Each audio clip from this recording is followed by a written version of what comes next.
Hey there everybody, and welcome to this video on 7 ways to stop emotional eating. I'm your host, Dr. Elise Snipes.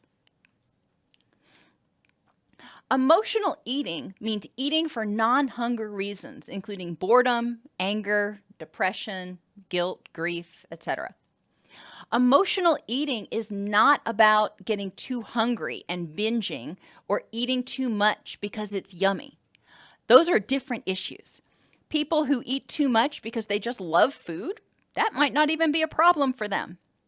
People who binge or eat too much because they let themselves get too hungry, that's a totally different issue. Emotional eating is eating to help yourself feel comfortable or to comfort yourself and feel safe. When we were little, you may have gotten a cookie after you skinned your knee and your caregiver cleaned it up. Or after, unfortunately, people pass on, what happens? Everybody brings casseroles, at least in the South, that's what happens. A lot of times our culture has associated distress with soothing with food.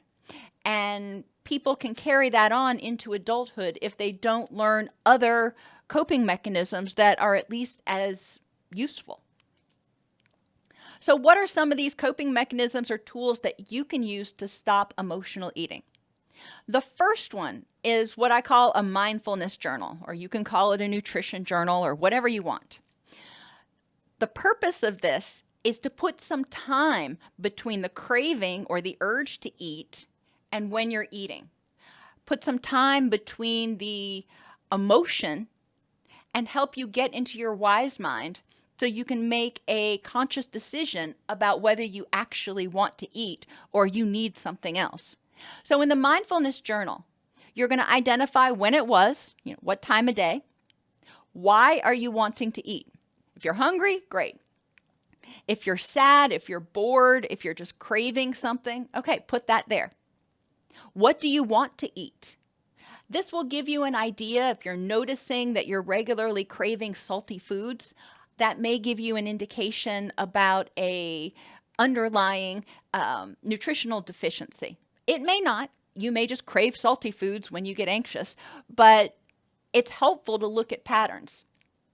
How will eating, whatever this is that you want to eat, make you feel better? And what are 3 alternatives you could do right now to help you feel better? What are 3 other things besides eating? Take a bath, play with your dog, go on a walk, call a friend. What's going to work for you? Keep that mindfulness journal and force yourself to complete it anytime you're eating during non-meal periods. Another technique is to identify and anticipate triggers and prevent the cravings. Identify alternate activities to increase serotonin, dopamine, and GABA.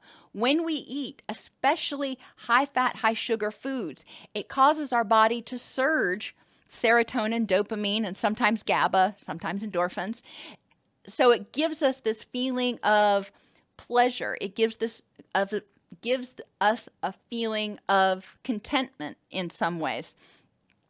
So we want to recognize what things might make us feel unsafe or upset, and how can we address them in order to do something besides emotional eating. Planning ahead of time goes a long way. If you have a rescue plan in place for when you start feeling anxious or when you start feeling bored, it's going to go a long way to helping you start taking steps toward conscious eating. Chew gum. And I've talked about this in other videos, but chewing gum, even if it's not bubble gum, actually helps trigger the relaxation response. It triggers and stimulates the vagus nerve. So chewing gum, not only can you not eat and chew gum at the same time, but chewing gum can also help you relax. So that can be an interim step for a lot of people who just desperately want to have something to chew when they're feeling anxious or bored.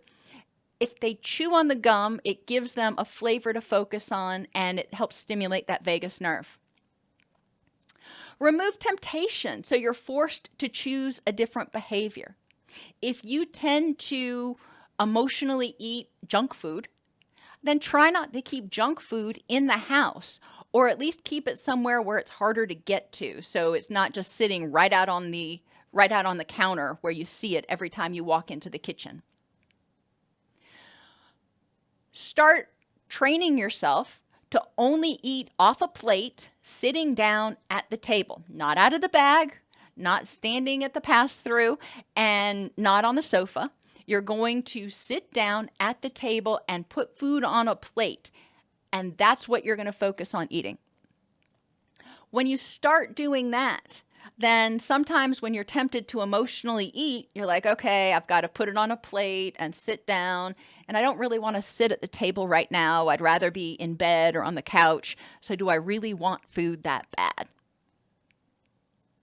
Eat a healthy diet. And I know that may sound kind of counterintuitive. The foods that we eat are broken down to make the hormones and neurotransmitters that help us feel happy and relaxed and give us energy and all those things.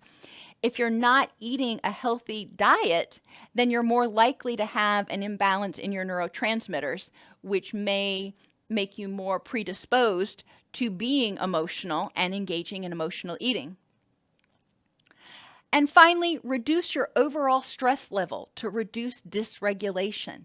If you cope with stress, anxiety, depression, boredom by eating, then if you start figuring out other ways to reduce your stress, then you're not going to have the need to try to self-soothe with food. Now, you're not going to make your stress completely go away. That's not going to happen. But a lot of times, most everybody I've worked with, when we've gone through their stress inventory, we found that there were things that they actually could eliminate. There were stressors, there were things they were ruminating about, there were ways they reacted to situations that we were able to work on, so they were triggered for emotional eating, they were triggered less often. If the videos on this channel have been helpful for you, please support us in our mission to make high-quality, practical content available to everybody. You can support us by donating at docsnipes.com/donate, joining the YouTube channel at docsnipes.com/join, or purchasing a thanks on any videos that you particularly like. Emotional eating represents a way of coping with distress. Emotional eating can turn into food addiction if it starts causing problems in one or more areas of your life. If you start choosing to stay home so you can eat instead of going out with friends, or if after you eat because you're self-soothing, you feel too tired and bloated or uncomfortable to do things that you normally would do, then we might start seeing it move into food addiction. The techniques discussed can be helpful in the moment, but ultimately it's going to be important to address those underlying issues, those things that are causing you anxiety and grief and whatever other emotion you're trying to soothe with food. Because until you have other skills and tools to deal with it, or until you address that issue, then it's still going to serve as a trigger. Other videos you might find interesting include emotional eating at docsnipes.com/eating-list. And this goes through all the videos that I've done on various eating disorders, intuitive eating, etc.